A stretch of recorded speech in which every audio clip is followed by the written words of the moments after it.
Correction de l'activité 2, page 228. Donc, pour démarrer, vous avez dû recopier les 3 figures, faire des figures analogues sur votre cahier. Respectez bien les 5 cm de longueur du segment AB et les 2 cm de rayon du cercle C.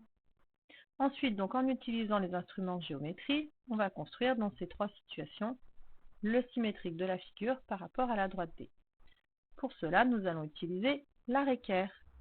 Ça y est, vous allez enfin voir pourquoi l'arc équerre est bien plus intéressante que l'équerre dans le cas de la symétrie. Alors, tout d'abord, il faut que j'oriente ma équerre pour qu'elle soit bien orientée comme l'axe de symétrie, vous voyez, puisqu'il faut commencer par superposer l'axe de l'arc équerre avec l'axe de symétrie, de manière à être bien perpendiculaire. Ensuite, alors là, le 0 est du côté du point B, donc je vais commencer par le point B. J'approche ma équerre du point B. Je mesure ensuite la distance entre l'axe de symétrie et le point B, et je reporte cette même distance de l'autre côté de l'axe. Donc ici, il y a 8 mm, donc de l'autre côté, on reporte 8 mm.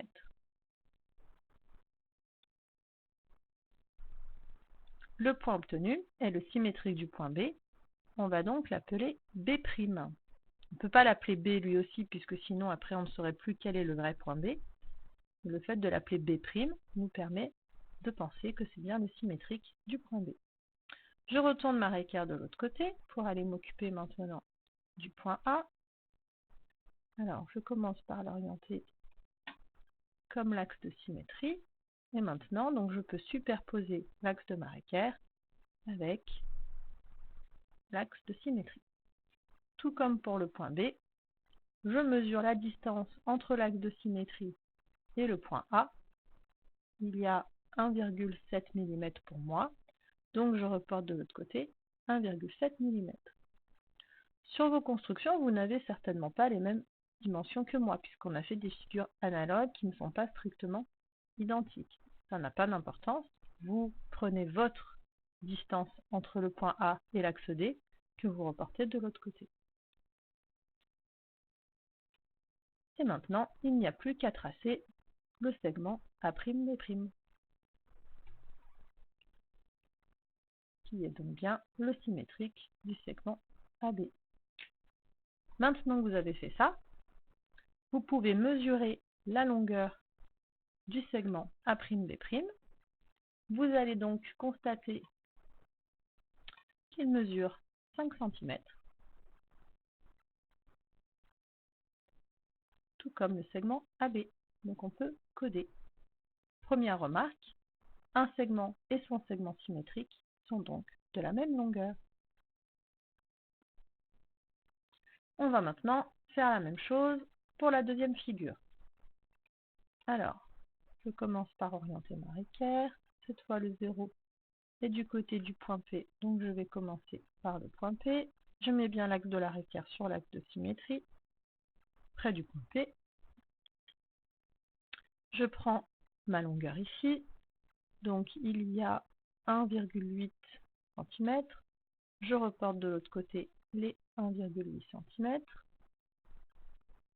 pour obtenir le point P'.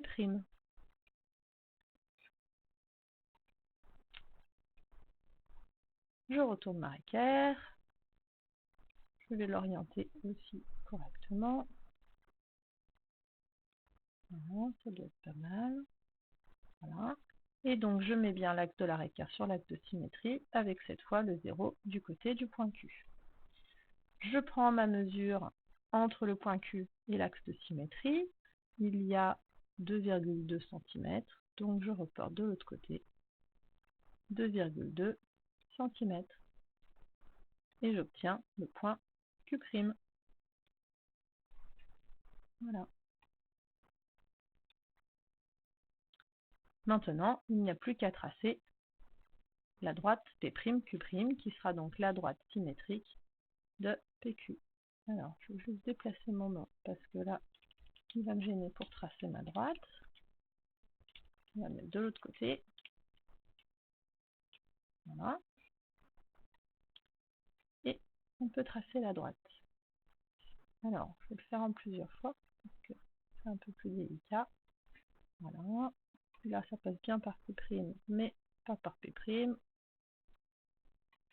Voilà, j'ai tracé la droite symétrique.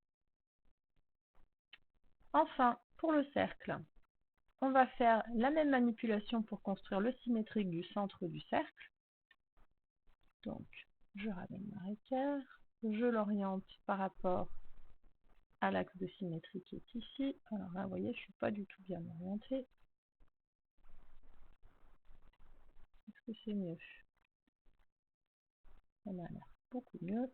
Oui, j'ai bien l'axe de la équerre qui se superpose comme il faut avec l'axe de symétrie. Et donc, je viens me mettre le bord de la équerre près du point O. Est-ce que je peux me rapprocher peut-être un peu plus? Non, je ne peux pas. Je prends donc ma mesure entre l'axe de symétrie et le point O. Ici, il y a 2,2 cm. Donc, je reporte de l'autre côté à 2,2 cm. Et j'obtiens le point O'. Voilà. Maintenant, je vais prendre mon compas. Vous avez fait un cercle de rayon 2 cm, donc vous n'avez pas besoin de reprendre la longueur ici. Moi, je la prends pour la reporter ici, puisque sur mon logiciel, je ne peux pas prendre une longueur. Et on trace. Voilà. On aurait pu aussi faire autrement. Tiens, je vais vous montrer. On aurait pu, d'ailleurs, ça aurait été mieux de le faire dans ce sens. Reprendre notre équerre. On s'oriente à nouveau comme il faut, mais cette fois avec l'axe de symétrie. Je ne suis pas tout à fait bien orientée ce coup-là. Il manque un petit peu, voilà, c'est bon. Avec le 0 du côté du point E, on trace le symétrique du point E.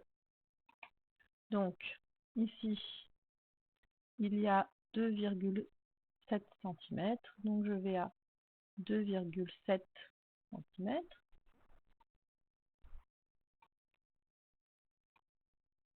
Voilà. J'ai obtenu ici le point E'.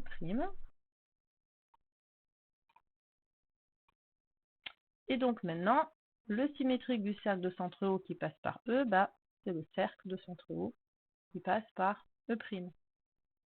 Donc j'ai pas besoin d'ouvrir de 2 cm en fait, au contraire, c'est même mieux comme ça. Voilà, le cercle qu'on obtient, c'est donc le cercle C'.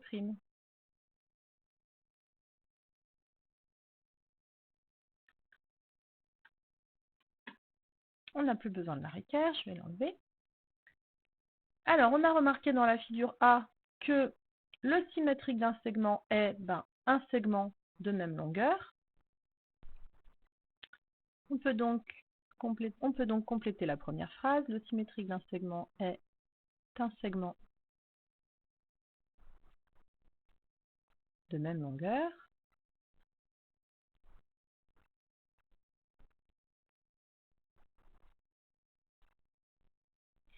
Dans la deuxième figure, le symétrique d'une droite est une droite, tout simplement.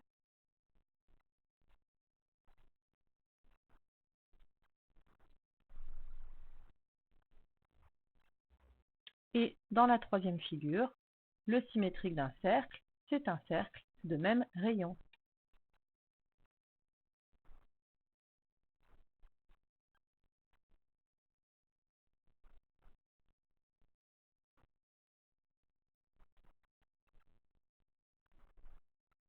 Je voudrais vous montrer une dernière chose. Par rapport à la deuxième figure, je vais prolonger la droite PQ, la droite P'Q' et l'axe de symétrie D. Voilà, j'ai prolongé mes trois droites et on constate que la droite et sa droite symétrique se coupent sur l'axe de symétrie. Donc on peut rajouter ça dans les propriétés. Une droite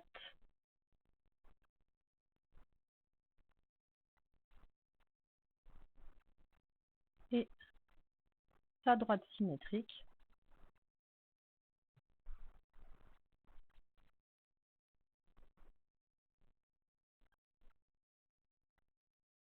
se coupe